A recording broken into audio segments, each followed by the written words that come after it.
circumstances, stories, and what was really fascinating, because I wanted to kind of get all of that out of me so that I could purge it all out, and also so I could then start building on stuff.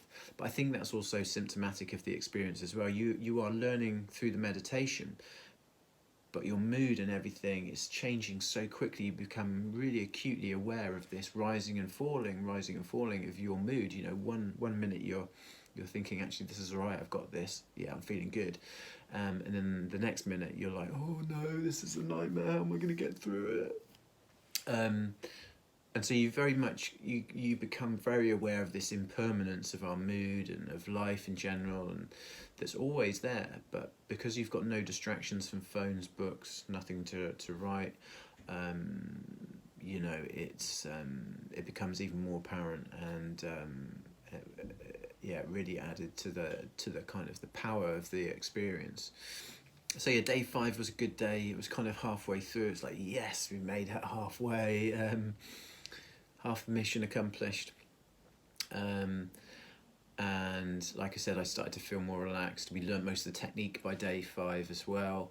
In terms of meditation, it was very clever how they built it up over the week. Increasing our awareness and introducing new techniques as we went on, and different things to focus on. And then by day 6 was a difficult day, or was known to be a fairly difficult day, and I had a bit of a wobble in the afternoon on day 6. Done all the morning meditations, group meditations, in the room meditations, and then I went to do a meditation outside my room in the afternoon, and I closed my eyes, and my brain melted, and I just got to a point where I was like, I can't even think about what I'm supposed to be doing right now. It's almost like meditation overload, and then I started to forget things that I'd just been thinking about 2 seconds before, and then I had a slight mild panic inside that just kind of went off, am I losing it? And I went outside, had a walk, got some fresh air, kind of, and I was fine. So that was kind of quite an interesting day 6. And every evening, at the end of every evening, we got like a movie night. The main man, SN Goenka, who was the main proponent and teacher of Vipassana meditation over the last sort of several years, who died 5 years ago, when he taught his courses, he gave an evening discourse at the end of each day to talk about the technique, talk about Buddhist philosophy, tell stories relating to the technique and the experiences, and just to kind of help inspire you for the kind of next day. And they recorded these discourses that he did back in the 80s, and they're the videos that they play at the end of each day on all of the Vipassanas around the world. So we kind of 7 o'clock, between 7 and 8:15, we sat down to watch these discourses. He was an amazing man, so inspiring. His choice of words was beautiful. The wisdom that he imparted, and the inspiration that he kind of gave you at the end of the day, really took you forward for the following day. Day 7 arrived. I felt like I was really starting to take off on day 7. Everything was kicking in. I'd kind of, by day 5, I'd given up on this like future, where am I going to be, can't wait to get out, I've just got to get through this kind of mentality, to just actually be present. This is an amazing, blessed experience that you've got to be here with these people right now, doing this. So maximize it. Just focus on each meditation. And again, it's this kind of the Buddhist mentality of non-attachment, of just trying to kind of approach everything without either going towards aversion, trying to avoid it, or craving it and attaching to it in that sense. So it's being able to look at things with a very kind of calm, peaceful frame of mind, which is what we were talking about throughout the course, which is called equanimity, which is approaching everything with a balanced and peaceful mind, neither kind of craving it or avoiding it. So you're kind of in the middle, just observing. That was the main lesson to really take, and I think that was one of the big things, obviously, that's so applicable in our daily lives. And it's this sort of where we get most of our misery is from our kind of craving and clinging to things, or are constantly trying to avoid things, always getting from pain to, always looking to go from pain to pleasure and bouncing between the two. Whereas the Vipassana technique is to help you to kind of sit in the middle and not react to the things that go on in your life. So yeah, day 7 was really good. And then obviously day 8 happened, and so close yet so far. But and the reason I was so upset was because I was so grateful for the experience. I was so grateful for the teachers that were there. This is all donation based. Everyone's kind of everyone's giving their time. Everyone's just there to help out, serving you and helping you and supporting you through this process.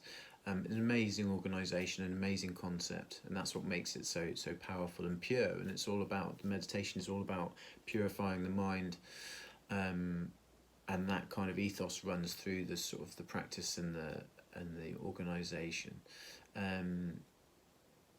So yeah, and then to be there with all the other guys, knowing what everyone had gone through that week. The sheer amount of work and volume of meditation you're doing through the week is just it's tough. It's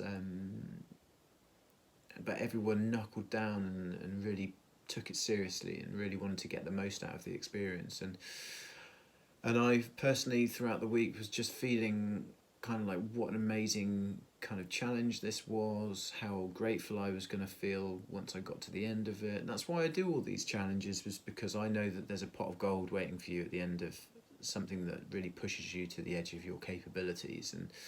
And I was looking forward to kind of once again reaping that reward and gaining that from this kind of experience as well. And I had the rug pulled out from under me, and maybe that was part of my problem. I was attaching to the outcome rather than being present, and that was another good lesson for me sort of to take from the experience. And then of course here we are back again, but I think nothing could prepare me better. Could have prepared me better for what's going on right now. Having been in isolation, we're all now in isolation, and spending so much of our time meditating. So I've carried on my practice. The recommendation is that you do an hour in the morning, an hour in the evening, which sounds a lot, having gone from 15 minutes in the morning before I went there. I am going to try and carry that on at least for the next week. Worst case scenario, I'm always going to do the 1 hour in the morning. It might sound a lot, but the ethos is that even though it might be 2 hours out of your day, it's actually going to help your brain and your mind to become more focused and more productive. So you're gonna actually benefit more from doing the meditation for those 2 hours than you are from losing those 2 hours to other things. So yeah, sorry if I'm not making much sense. I'm still kind of processing everything, but I thought I'd do this video today. I highly recommend the experience to anyone who gets the opportunity to do it. It's amazing, and I think it's a technique that really can help all of us to become the best versions of ourselves, the best human beings, to kind of step away from the misery that we all go through and the cravings that we have going on in society, and the addictions to phones and to sensory kind of sensations, and learning just to respond to life rather than react to life, I think is an invaluable lesson that we can all learn. So yeah, I totally recommend. Just look for Vipassana UK on Google if you're interested. I think the website's dharma.org.uk.